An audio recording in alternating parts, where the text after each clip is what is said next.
Okay students, so previous கிளாஸில் நம்ம பார்த்திங்கன்னா மேனேஜ்மெண்ட் பை ஆப்ஜெக்டிவ்ஸை பற்றி அதோட ப்ராசஸ்ஸு, க்ரோத், அதோட சிமிலாரிட்டிஸ் எல்லாமே டிஸ்கஸ் பண்ணிட்டு இருந்தோம். மீனிங், அட்வான்டேஜஸ் என்னென்னட்டு. Now we are going to discuss about the advantages of MBO. So ஆப்ஜெக்டிவை வச்சு ஒரு மேனேஜ்மெண்ட்டோட ஆப்ஜெக்டிவ்ஸை டீல் பண்ணதுனால நம்மளுக்கு என்னென்ன அட்வான்டேஜஸ், என்னென்ன disadvantages. Systematic evaluation of performance is made with the help of MBO. So ஒரு மெயின் கோலோட சப்டிவிஷன் ஆப்ஜெக்டிவ்ஸ் பண்ணும்போது நம்ம என்ன பண்ணுவோம், ஹோல் டாஸ்க்கை எப்பயுமே பிரித்து சப்பார்டினேட்ஸ்க்கு கொடுப்போம். ஸோ அந்த சப்பார்டினேட்ஸ் பண்ணுற ஆப்ஜெக்டிவ்ஸ், அந்த கோல்ஸ் வந்து கரெக்டாக அட்டைன்மெண்ட் பண்ணுறது கரெக்டாக இருக்கான்னு we can evaluate. ஏன்னா மெயின் ஆப்ஜெக்டிவாக நம்ம என்ன பண்ணுறோம், சப்டிவைட் பண்ணி குட்டி குட்டி ஆப்ஜெக்டிவாக கொடுக்க முடியும். ஸோ அந்த சப்டிவிஷன் பண்ண ஆப்ஜெக்டிவ்லாம் மெயின் ஆப்ஜெக்டிவ் கனெக்ட் ஆகிருக்கா, கரெக்டாக அந்த ப்ராசஸில் போகுதான்னு we can evaluate and we can correct the deviation. So we can have an evaluation அப்படின்றதுனால it is an advantage. Then MBO gives the criteria of performance. It helps to take the correct actions. So அதே மாதிரி actions, அதாவது அந்த objectives கரெக்டாக போகலை அப்படின்னா, deviate ஆச்சுன்னா corrective measures அந்தந்த இடத்துலையே. ஸோ மெயின் ஆப்ஜெக்டிவ் அப்படின்ற பெரிய ஆப்ஜெக்டிவ் நம்ம செக் பண்ணாமல் சரி ப்ராசஸ் நல்லா நடந்துட்டுருக்கு நினைக்கும் போது நம்ம மெயின் ஆப்ஜெக்டிவ் அச்சீவ் பண்ண முடியாது. ஸோ ஓவராலாக கரெக்ஷன்ஸை வந்து நம்மளால் பண்ண முடியாது and it will be a big thing. So அங்கங்கே குட்டி குட்டி ஆப்ஜெக்டிவ்ஸ்லேயே நம்ம கரெக்ட் பண்ணோம் அப்படின்னா it will be easy and it will lead us to the main objective. Then delegation of authority is easily done with the help of MBO. So main thing, authority கொடுக்கும்போது what we can do it easily.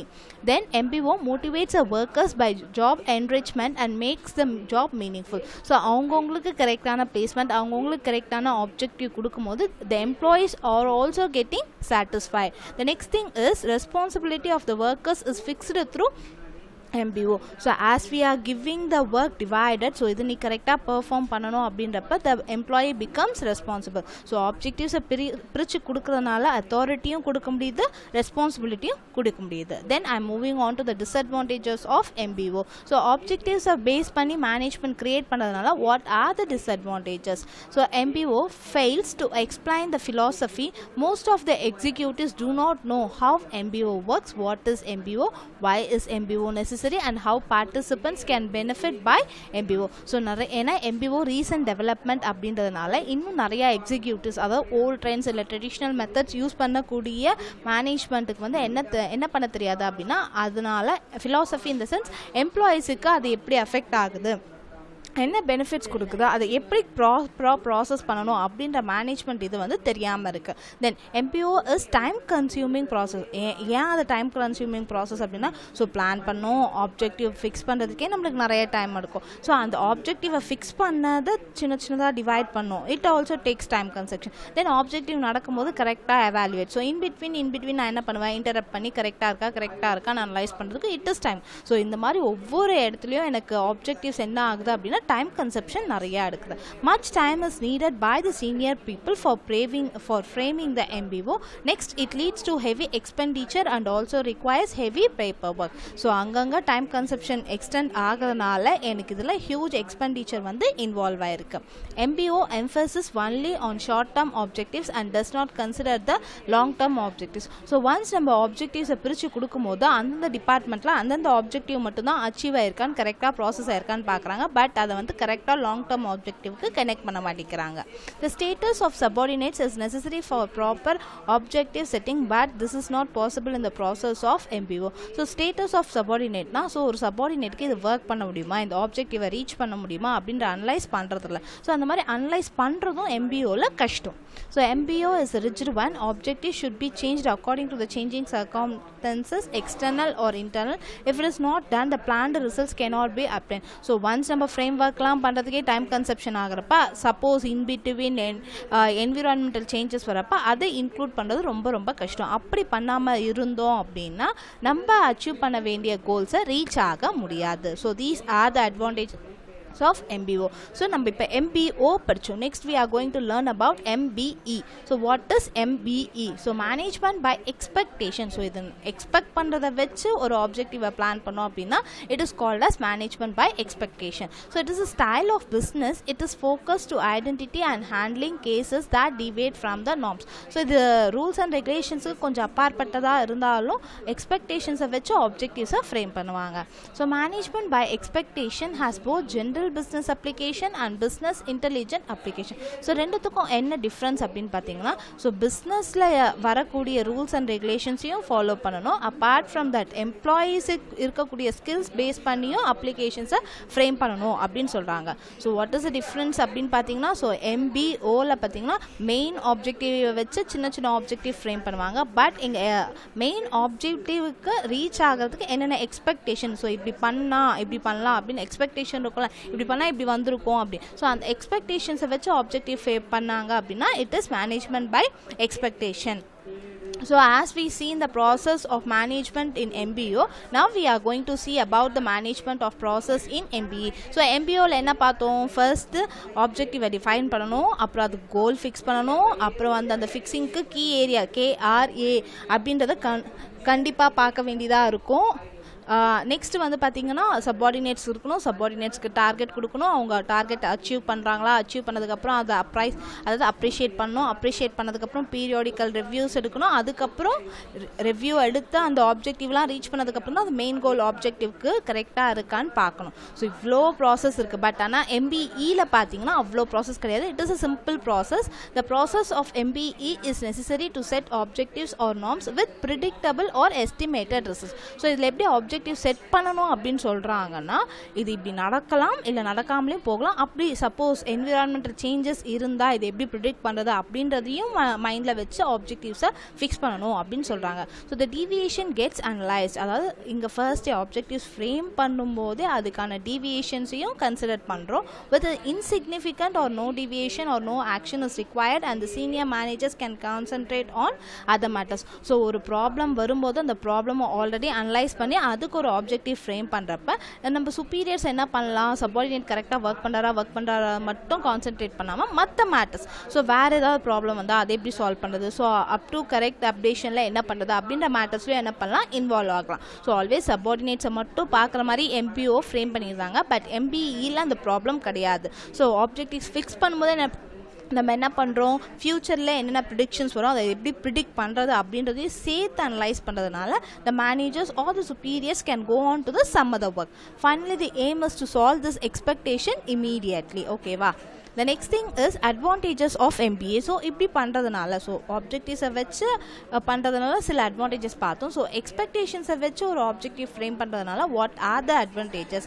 So நம்ம டிஸ்அட்வான்டேஜஸாக பார்த்தோம்ல MBOவில், அதில் சிலது பார்த்தீங்கன்னா இல்லை advantages. The first thing is time consumption. So MBO வந்து ப்ராசஸ் லாங் டைம் ப்ராசஸ்ன்னு சொன்னோம். ஸோ ஆனால் MBEயில் பார்த்தீங்கன்னா it is a short time process. It saves time. ஓகேவா.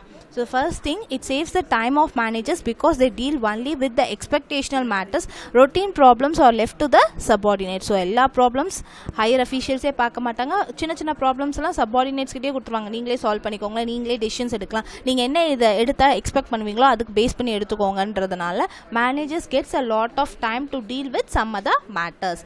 It focuses managerial attention on major problems. As the result there is a better utilization of managerial talents and energy. So first பாயிண்டில் என்ன சொன்னோம், so subordinates லெவலில் வரக்கூடிய ப்ராப்ளம்ஸை சப்பார்டினேட்ஸே face பண்ணுறதுனால மேனேஜர்ஸ்க்கு வந்து நிறைய times கிடைக்குது. ஸோ அவங்க என்ன பண்ணலாம், டாப் லெவலில் பிஸ்னஸ் ஓவராலாக என்னென்ன ப்ராப்ளம்ஸ் வருதுன்னு ஃபேஸ் பண்ணலாம். ஸோ மேனேஜரியல் லெவல் ப்ராப்ளம்ஸ் வரதுனால ஸோ அவங்களோட ஹை லெவல் டேலண்ட்டை யூட்டிலைஸ் பண்ண முடியுது. ஸோ அவங்களோட மினிமம் டேலண்ட் வந்து அவங்களோட வேஸ்ட் ஆஃப் எனர்ஜி, ஸோ கீழே இருக்க ப்ராப்ளமே இப்போ பார்த்தாலும் சால்வ் பண்ணிட்டு இருந்தால் அவங்க லெவல் ப்ராப்ளம்ஸை அவங்களால சால்வ் பண்ண முடியாது. ஸோ அந்த மாதிரி டிஸ்அட்வான்டேஜஸ்லாம் இங்கே ஓவர் கம் பண்ண முடியுது.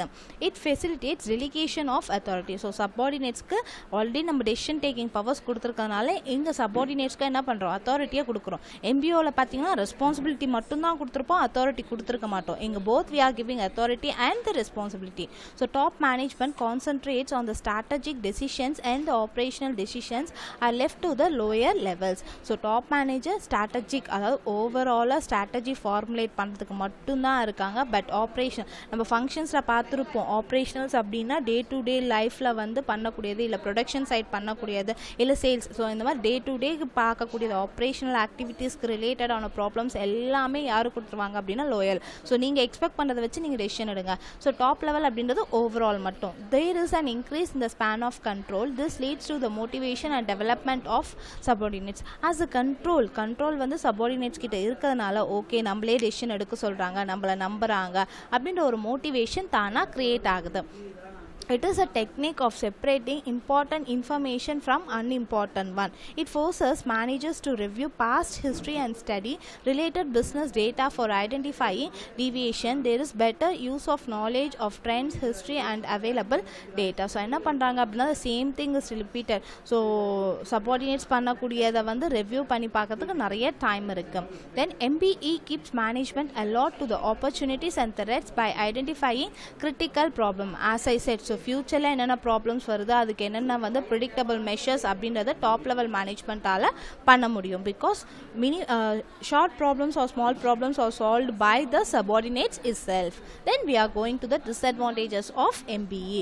So only managers have the power over important. So already நம்ம சொன்னோம், ஸோ டாப் லெவலில் முக்கியமான டெசிஷன்ஸ் எடுப்பாங்க. அந்த டெசிஷன்ஸ் இருக்கிறதுனால லோயர் லெவலில் ஃபுல்லாக அவாய்ட் பண்ணுற மாதிரி. ஸோ அதை வந்து என்ன பண்ணுவாங்க, லோயர் லெவல் நம்ம எந்த ஒரு இம்பார்ட்டன்ட் கன்சிடரேஷனும் கொடுக்க மாட்டேங்கிறாங்க.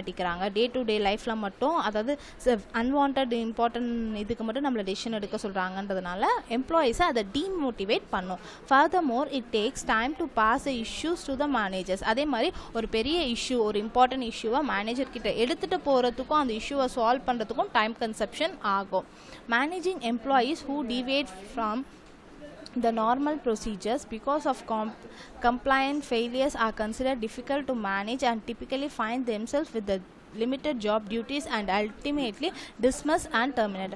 ஸோ மேனேஜர்ஸுக்கு நம்ம சொன்னோம் லோயர் லெவலில் ஒர்க் கம்மியாகும், அவங்க லெவலில் மட்டும்தான் ஒர்க் ஜாஸ்தியாகும். ஸோ லோயர் லெவலில் ஒர்க் கம்மியாகும்போது டாப் லெவல் மேனேஜ்மெண்ட் என்ன நினைப்பாங்க அப்படின்னா managers are not working, they are useless or they are not concerned அப்படின்னு நினைக்கும் போது மேனேஜர்ஸ் மேலே ஆக்ஷன்ஸ் என்ன மாதிரி எடுப்பாங்கன்னா either they will be dismissed, அதாவது வேலையை விட்டு வெளிலையும் அனுப்பிடலாம், இல்லை சஸ்பென்ஷனும் பண்ணலாம். ஸோ இந்த மாதிரியான disadvantages is available in MBE. So MBO அப்படின்னா ஆப்ஜெக்டிவை பேஸ் பண்ணி ப்ராசஸ் பண்ணுறது, MBE அப்படின்னா எக்ஸ்பெக்டேஷனை பேஸ் பண்ணி மேனேஜ்மெண்ட் பண்ணுறது. ஓகேவா? Let us discuss the questions given at your book end, right?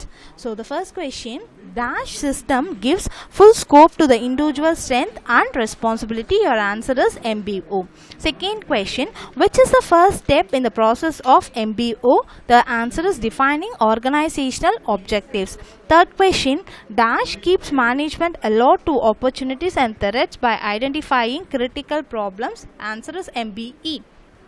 Fourth question, delegation of authorities is easily done with the help of dash and your answer is MBO.